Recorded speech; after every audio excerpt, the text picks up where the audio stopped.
not me filming this whole video and then realizing that the camera wasn't on.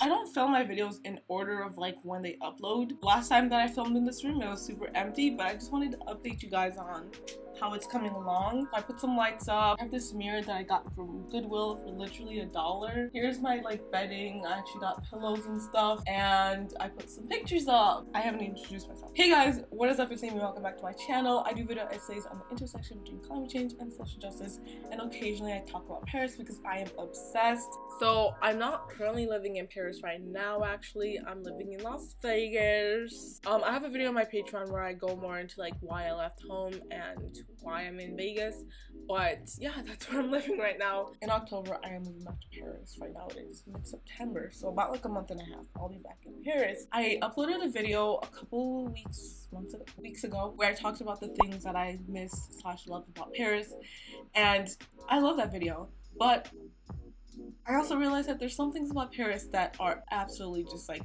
unacceptable. Some things about Paris just don't make sense and need to change. So that's what today's video is. I'm talking about some of the things that I hate about Paris. I guess hate is a strong word. I wouldn't say I hate. Some of these things I actually do hate. I also have a playlist, like if you didn't know. I do post mostly about sustainability, but I do have a lot of videos about Paris. So I have a whole playlist on my channel. So if you're only interested in Paris content, you don't have to like scroll through all my videos. You can just go to the Paris playlist, which I'll have linked up here. The first one. Rent prices are completely unacceptable, very disrespectful, and I do not understand. Okay, so for context, when I was living in Paris, I was living in a really nice area actually. I was living in the 16th. My apartment was 9 meters squared, which I believe is 100 square feet. I'll have to put it up on the screen because I always forget. And I paid 550 euros a month or $650, which is so much for the space that I was living in, you guys. Like, why do we allow ourselves to pay this much? I mean, I get it because like you're living in Paris, so whatever rent is, you're gonna pay so you can live in Paris. And it's the same with a lot of big cities like London, New York, San Francisco, Seattle. I think those are the cities that come to mind firsthand when you think of like disrespectful rent prices. And Paris is just in that club. Like they just charge so much for just like little spaces. And when I was apartment hunting, there was this guy selling a literal room, like it was a dorm room, and it just came with like a microwave and like a water boiler and a little window that didn't even have a good view, but it was in a nice area. And he was like, yeah, this will be 500 euros a month, and it had like a shared toilet and shower and no kitchen, and he was charging 500 euros a month to share a toilet and shower and no kitchen. Like, absolutely disrespectful. And also on top of that, just finding housing in general in Paris is very hard. The rules, especially for people who aren't like Parisians or who aren't French citizens, is so difficult. Like you have to have a guarantor, and like you have to make so much more than the rent. If you don't have a lot of money, you're not gonna have very good luck finding good apartments in Paris.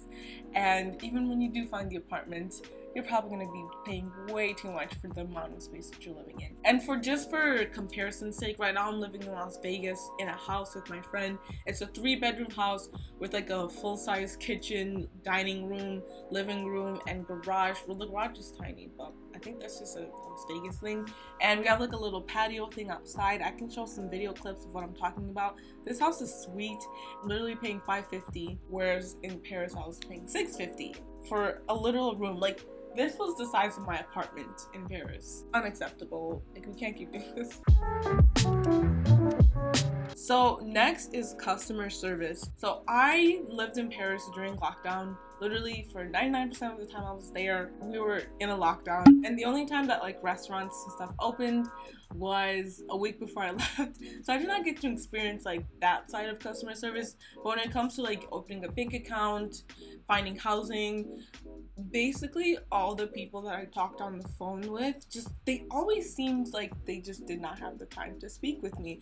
And I feel like this has to do with my background. When I was opening up a bank account, I was talking to this guy on the phone, and he literally just hung up mid-conversation, like as I was talking, because he couldn't understand me, which is so rude. Like, the least you could do is just say, hey, I can't understand you, and then hang up. But he just hung up mid-conversation. Have some fun. You will not get one tear out of me tonight.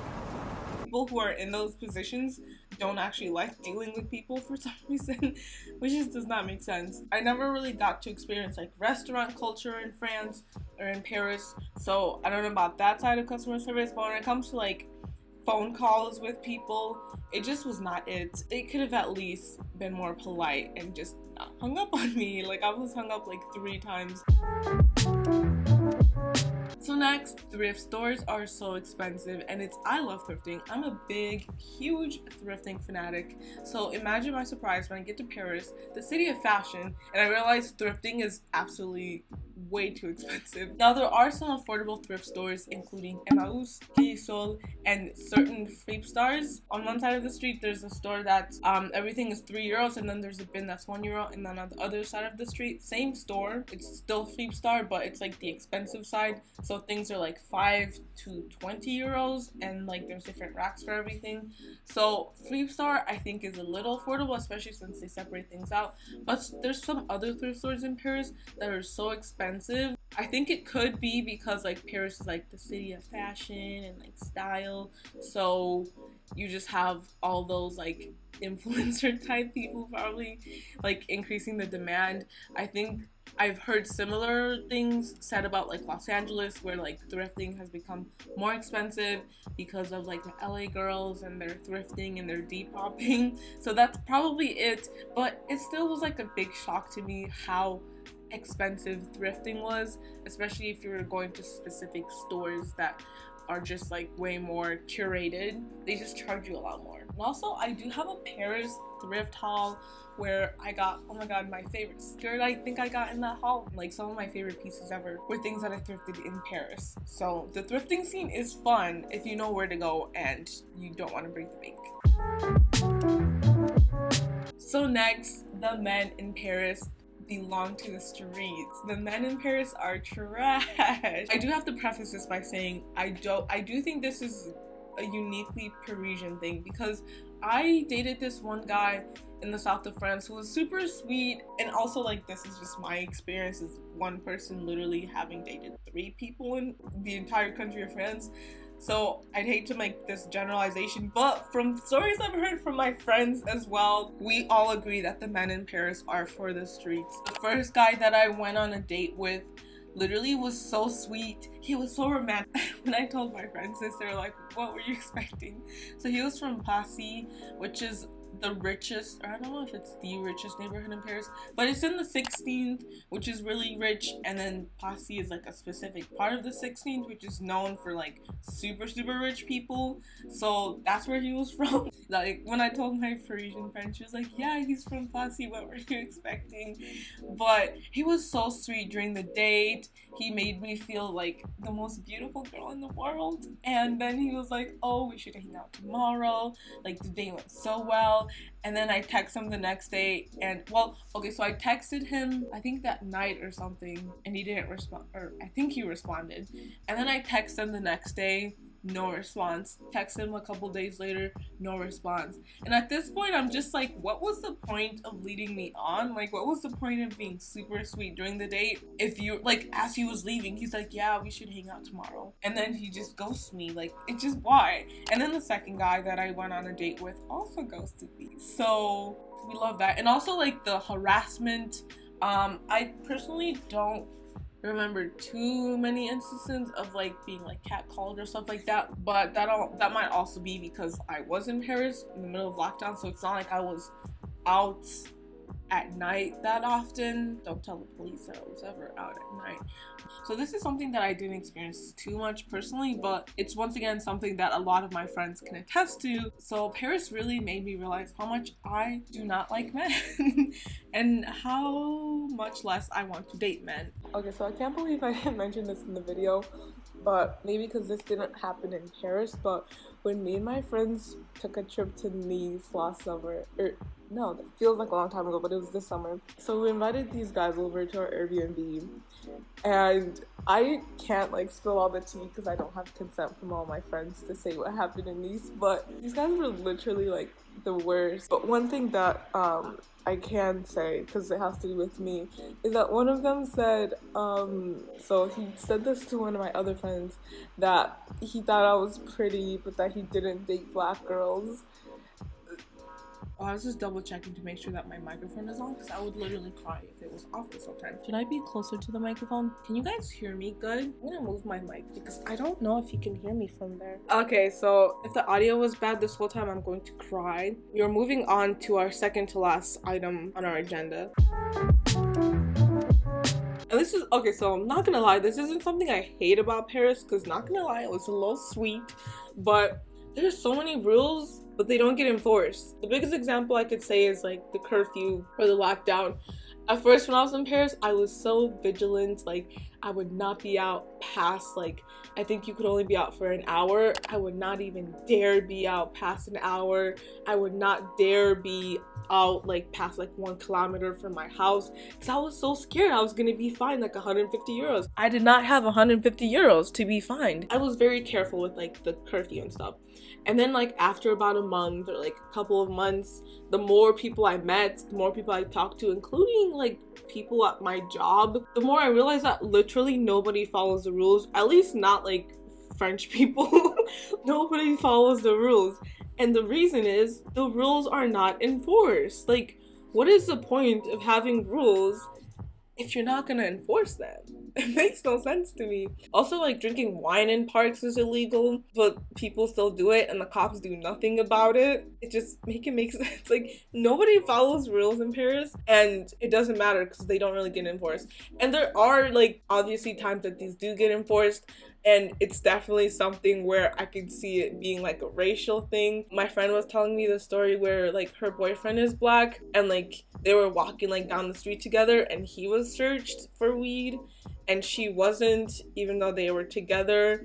And so like, why did they suspect him and not her? So I'm not saying that rules never get enforced. And also like another thing is people just jumping the turnpike at the metro, or like another thing people do at metro stations is like you'll walk like the doors, like you'll put in your ticket or like swipe your Navigo pass, you'll walk through and then like someone will walk really close behind you so that they can also go at the same time. People just do that. And they do check tickets on the metro, but I've only had that happen to me when I was like on line 11, and that is like, it runs through like some of the poorest parts of Paris. So are we surprised? So speaking of the metro, the last thing we're talking about in today's video, things that don't make sense about Paris, the metro passes. So I don't know how I can explain this in the simplest terms because it makes no sense. So I don't even know how I can explain it. So normally with like metro passes is if you buy one today at 6 p.m., you can use it until tomorrow at 6 p.m. So you'll be able to use it for 24 hours. Or sometimes there's ones that you can get for like 2 hours or something. So then you can use it for 2 hours. Or if you get a 7-day pass, if you buy it on Wednesday, you'll be able to use it until Wednesday of next week. If you buy a 30-day pass, if you buy it on the 20th of August, you'll be able to use it until the 20th of September. Just making sure September is after August. You kind of get the gist. Like a 7-day pass lasts you 7 days. 30-day pass lasts you 30 days. Not in Paris. So basically the way that the 7 and 30-day passes work, I'm not sure about like the day passes. I'm not sure how those work. But the 7 and 30-day passes specifically, they don't last for 7 or 30 days. They last for either the week that you buy them in or the month that you buy them in. So if you buy it in September, you can only use it in September. Doesn't matter if you buy it at the end of September, you can only use it in September. And as soon as it's August 1st, you can't use it anymore. Even if you literally bought it September. Wait, I'm getting my months mixed up. So if you buy a 30-day pass on January 1st, you can use it from January 1st until January 31st. If you buy a 30-day pass on January 31st, you can only use it January 31st. Like once it's February, you can't use it. Why? This makes no sense. And something that would always frustrate me was on the 1st of every month, I'd always forget that the past like resets at the beginning of the month. So the 1st of every month, I would just like dilly-dally on my way to the metro station, swipe my card, and then it wouldn't work, and I'm like, oh, it's September 1st. So that being said, that was it for today's video. I really hope you guys enjoyed it. I really hope the audio quality wasn't super bad because I kept moving my microphone around because my computer is like overheating a little bit, so I was worried about that noise. But that being said, thank you so much for watching. Thank you to my patrons for helping me make amazing content. If you want to subscribe to my Patreon, you can do so, and then you can get extra videos. Any video, whenever I'm done editing a video, I literally just put it up on my Patreon. Definitely subscribe to my Patreon and help me support myself as a creative. You can also follow me on my Instagram and Twitter and TikTok. That's all going to be linked down below. That being said, thank you so much for watching, and I'll see you guys in my next video. Bye guys.